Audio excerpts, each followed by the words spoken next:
Hi, continuing our series on cervical cancer, January being Cervical Cancer Awareness Month. Today's video is on the various screening modalities. Screening is the test that you would undergo before you actually have any symptoms. After developing symptoms, if you actually go get a test done, it becomes more of a diagnostic test and not a screening test. So, what are the symptoms of cervical cancer? Most of the time there may be no symptoms. Intermenstrual bleeding, that is bleeding between one and another normal period, postcoital bleeding, any unexplained or foul smelling vaginal discharge, all these are much later symptoms. Low back pain or unexplained dull constant pain or pain after sex can be a possible symptoms, but they are non-specific. Unexplained weight loss, which is associated with most cancers, and finally a pale skin and tongue due to constant bleeding and anemia, again a non-specific symptom. These are the symptoms of cervical cancer, and after these symptoms occur, if you go for a testing, it becomes more of a diagnostic test. Before symptoms appear, certain changes occur in the cervix which can be picked up with a simple test which hardly takes 3 to 5 minutes. So, how the test goes is, the cervix is visualized with a small device called a speculum, and with a small brush the top layers of the cells are just scooped off and sent to the lab. They can either be smeared on a slide and sent when it is called a direct pap smear.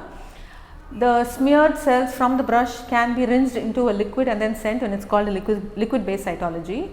Both these tests tell us whether the cells look normal or abnormal, and depending on what it is, you are called in for further tests.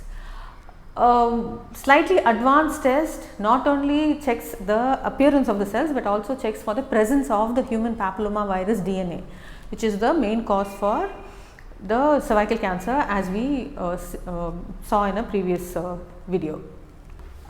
The test checks for the presence of the HPV DNA, and if that is absent, then your risk of getting cervical cancer for the next 5 years is close to 0. So, these tests are recommended from 25 years onwards. If it is going to be just a smear once every 3 years, if it is going to be HPV test or a co-test which includes both the smear as well as the HPV test, it can be done once every 5 years, and this needs to be continued till a woman is about 65 years of age, as long as the tests are normal. If the tests are abnormal, if they are showing any kind of abnormal cells, it does not immediately mean cancer. It simply means the cells look abnormal. So, like we again saw in a previous slide, cervical cancer has a long natural history and goes through multiple phases of mild, intermediate, severe cell abnormality, pre-cancer stage, and then cancer. So, when picked up in the early abnormal stages, there are simple treatments that can be done and cervical cancer actually avoided.